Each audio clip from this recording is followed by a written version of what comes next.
let's take a look at the rabbet joint, and we'll use this piece of stock that has a nasty cracked knot in it to show how to deal with that. And the primary thing is, don't make the knot part of the joint. So, as with all the other joints, we start with our stock, scribe a line, cut it on the line, and now we're ready to go. So, for the rabbet joint, the basic idea is we're going to cut an L on the end of the one board, and then the other guy sits in it. So what we need to do is get it set up here so that we're going to create a seat for this other piece, and we're going to make sure that we don't try to use the knot as part of the joint. The knot being up here away from the joint, so this is the part of the wood that's being used for the joint, and we're going to use just this part. And we'll use this nice clean piece that has none of the swirly grain that even goes around the knot.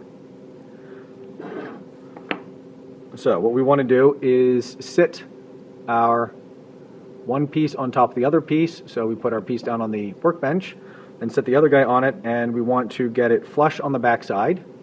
And you can do that with your finger. So as you hold it, you run your finger up and down the back, and you make sure it's flush all the way down the side, and then your thumb and your finger on the other hand to make sure it's flush on the other side.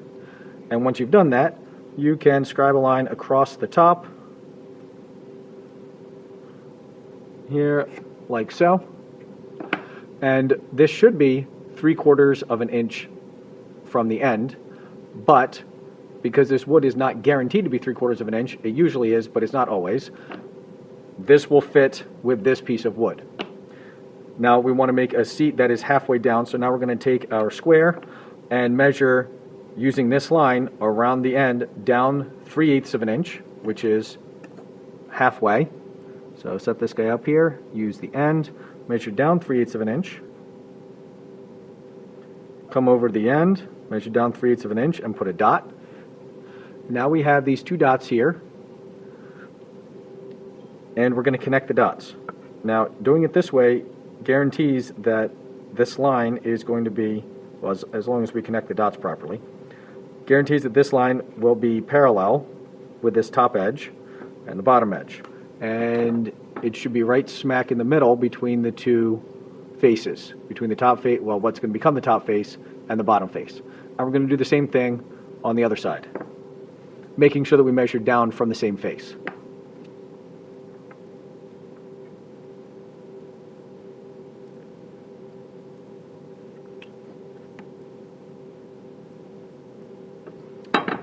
Now we need to connect these two lines to this first line that we drew down on both sides, and the ends of these lines across the end of our workpiece to each other. And we should end up with an L.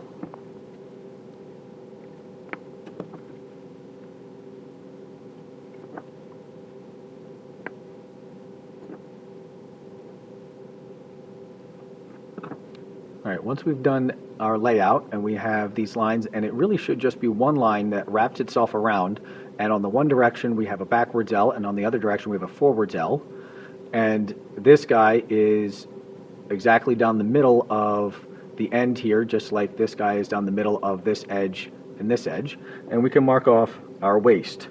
Our waist is this little chunk that we cordoned off by our line, and we need to remove this so that the other piece can sit in it. And we're going to do that with a combination of the back saw and the chisel. Just as with the miter joint, we can either use the miter box, this time cutting across, or put our one piece in the left side of our bench vise, and then the piece that we're going to cut in the right side of the bench vise.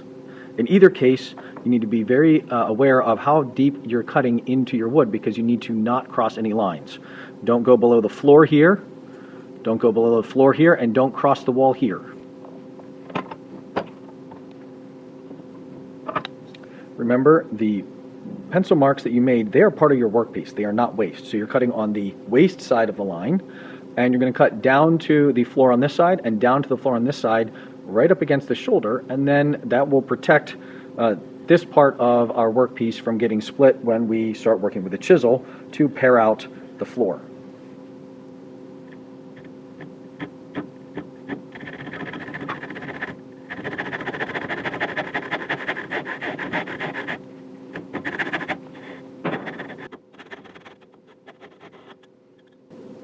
to just kiss the line there, touch it on both sides, and then we will switch to the chisel.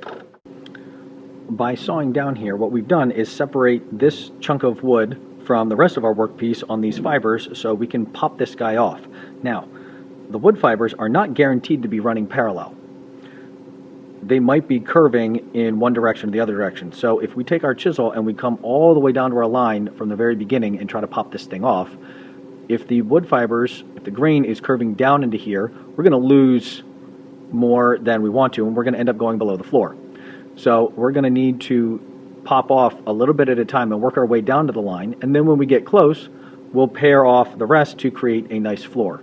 So there are a couple of ways to do this. You could either clamp it flat to your workbench and chisel sideways, or you can clamp it vertically in the workbench and chisel straight down. Making sure that you have your safety goggles on, because when we have 20 people chiseling, wood chips sometimes fly across the room. All right, so you never want to go more than halfway, and in fact, I would probably go a little bit less than halfway. And to pop this off, you want to make sure that your chisel is straight up and down, and so perpendicular to your workpiece, and your bevel is towards the waste side that you want to get rid of, and the flat is towards the side that you want to keep. So we want to keep this side here that doesn't have the X, so our bevel needs to be away from that. Set it up, and give it a pop, and it should just pop right off.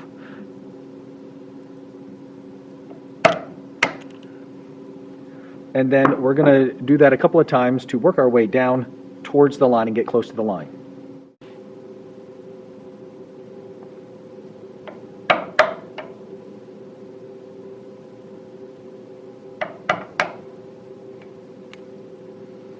Alright, you can see on this backside here that the wood split on a diagonal. That was not my choice. The wood grain decided to do that on its own. So I've already got a little piece here that's really dipped below the line just a little bit. And I'm going to need to stop chopping here and move to paring, because if I chop again, this is going to go much farther below the line. Now we need to start paring down to the line, and this is a fair amount left. Normally I would want to chop closer, but the way the wood grain is going, we need to start paring sooner. So we're going to hold it with our thumb on the top, fingers below, other hand on the handle for power. So one hand is the finesse, the other hand is the power. And we're going to start pushing it into the side here and wiggling it back and forth and keeping the blade as parallel to the line as possible, but away from the line, because we want to take off a little bit of wood at a time. And some of you are going to say, that's too slow. I want to do it all at once. And what you're missing with that is this may be slow, but it's faster than having to start over. You also want to make sure that you're always slicing into the wood so that you don't tear chunks out by mistake. And once you get to a certain point, you can start over and come back, and then we'll deal with this going from the other side.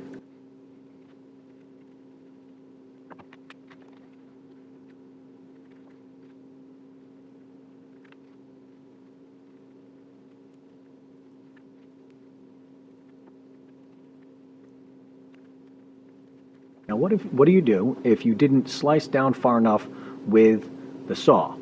Well, now we're going to have to cut these fibers with the chisel that are holding it in place there. And we're going to do that by placing our chisel flat against this shoulder here and slicing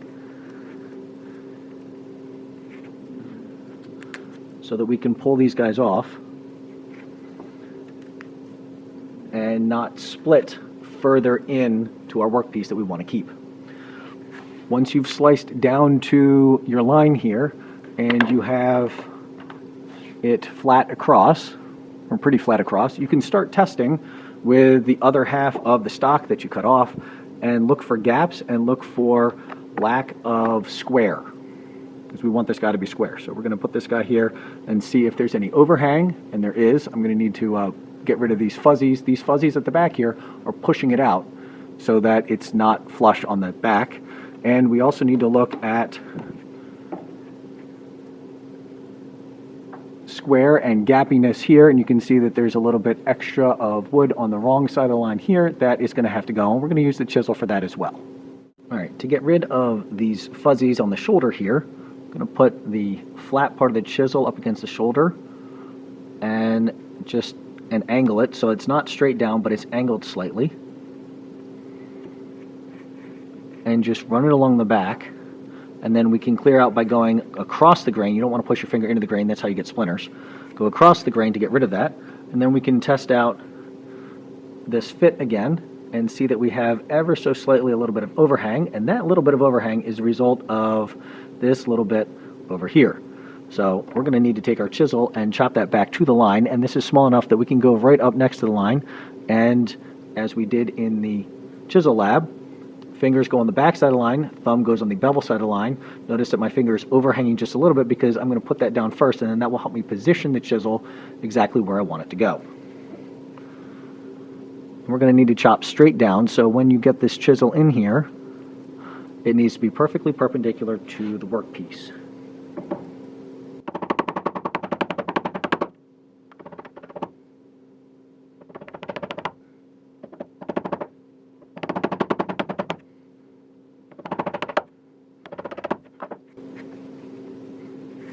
We've taken it to the line, and there's ever so slightly a line back there across the top. We can test and see that we have a little bit of wiggle, so I've got some guy in the middle here that's bumping out and pushing this guy, making a pivot. I also have a pivot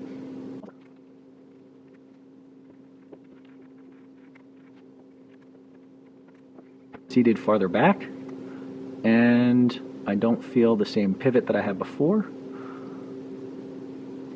I do have a little bit of a gap that is caused by a guy on the other side.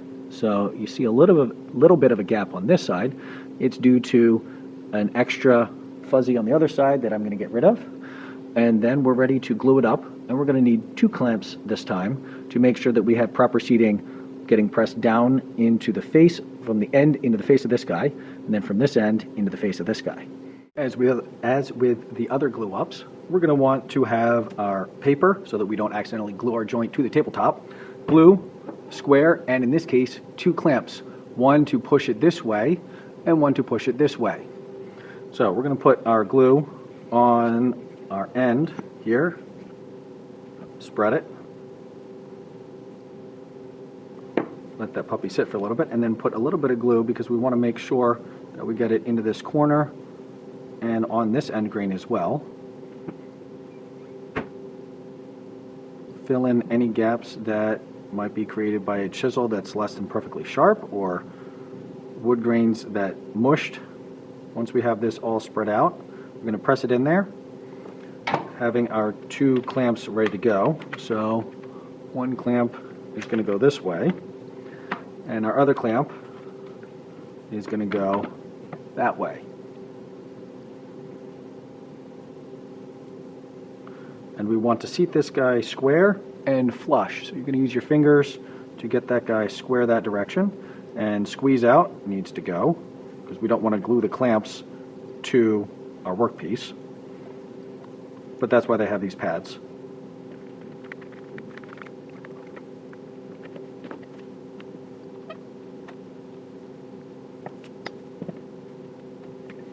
And then we're going to grab our square and make sure that it is square and make adjustments while the glue is wet. So let's actually adjust our clamps a little bit so that I can test it. And what we're looking for is no gaps. Oh, going to have to make an adjustment here. Let's see here.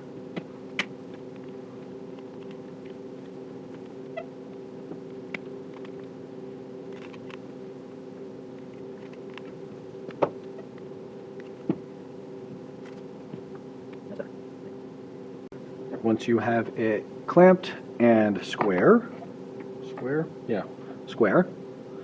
then you wipe the squeeze out and let it sit,